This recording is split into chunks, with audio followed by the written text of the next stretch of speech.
সব বন্ধুদের ভালোবাসা দিয়ে শুরু করছি আজকের রেসিপি। আজ দুটো ডিম সিদ্ধ করে নিয়ে আমি ভুনা করে নিব। তো কড়াইয়ে তেল দিয়ে আমি সিদ্ধ ডিম খোসা ছাড়িয়ে ভেজে নিচ্ছি। ডিম দুটি উল্টিয়ে ভালো করে আমি ভেজে নিব। বন্ধুরা, আমার ভিডিওটা যারা দেখা শুরু করবেন অবশ্যই একটা লাইক দিয়ে দেখা শুরু করবেন। এবারে আমি একটা আলু কুচি করে নিয়েছি। তো লবণ হলুদ দিয়ে আলুটা আমি ভেজে নিব। লাল লাল করে আমি আলুটা ভেজে নিয়েছি। এবারে আমি কড়াইয়ে তেল দিয়ে দিব পেঁয়াজ কুচি। পেঁয়াজ কুচি দিয়ে আমি নেড়ে চেড়ে পেঁয়াজটা ভেজে নিব।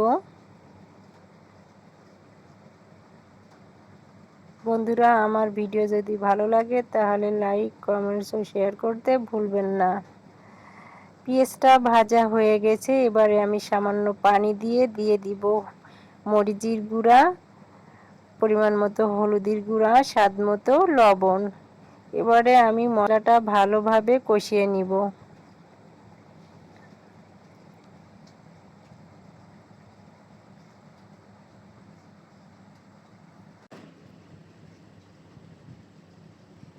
ভালোভাবে কষিয়ে আমি দিয়ে দিব ঝোলের পানি।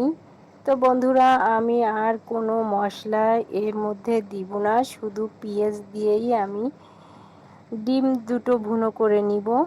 তো বলক আসা মাত্রই আমি ডিম দুটি দিয়ে ভেজে রাখা আলুগুলি দিয়ে দিব। এবারে নেড়ে চেড়ে আমি রান্নাটা করে নিব।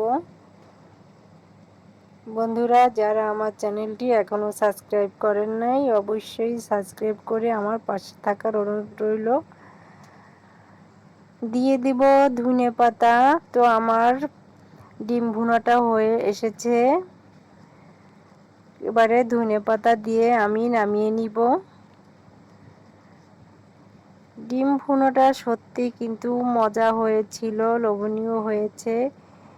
আমার ছেলের জন্য ডিম ভুনা করে নিয়েছি। ও তো আম্মু অনেক মজা হয়েছে, আমাকে আরেকটু দাও বলে করছে। তো সকালের নাস্তায় ডিম ভুনা সত্যি খুবই ভালো হয়েছিল।